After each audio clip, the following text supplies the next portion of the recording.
We're here to talk about mulch, what makes it great and how to use it. Sherry's here to help us out. Sherry, what are we looking at here? Right, so I brought 4 great mulch options. To start, hardwood shredded, and I really like hardwood shredded mulches because they're shredded so they mat together nicely to keep weed seeds from coming in, right? So that's one of the big reasons that it's important to mulch is to stop weeds from growing up. Absolutely. In the shredded, they're already started to break down, so we want them to break down further to feed the soil, the microbes in the soil. Awesome. And they'll stay in place, so we have these big rainfalls. You don't have to worry about them washing out. Right, or your soil getting damaged from all of that hammering that the rain does. Absolutely, because compaction's been awful since Harvey rains. So hardwood is like a pretty key word when it comes to mulch. Yes. Like it's something you want to look for when you're looking for mulches. What is this cool one?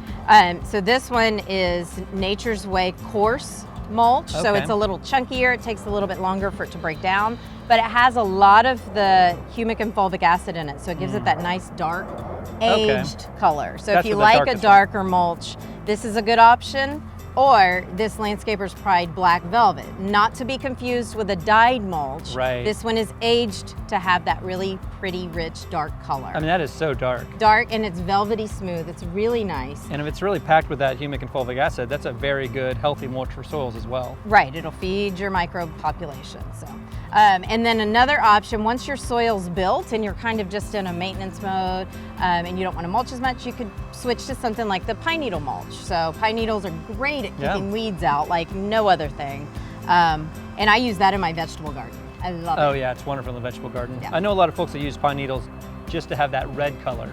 It's a great way to get the red color. Instead of red dyed, you go with pine needles, that flash of red, and maybe you start with some compost underneath. Absolutely. Well, thanks so much. All these are great options, and that's great information. Yep, and one other thing. Okay. As far as how often you should mulch, once in the spring and once in the fall is usually sufficient when you get out to do your cleaning. So about 1.5 to 2 inches in the spring and another 1.5 to 2 inches in the fall, and that'll help keep your weed population down too. Thank you so much, Sherry. Thank you.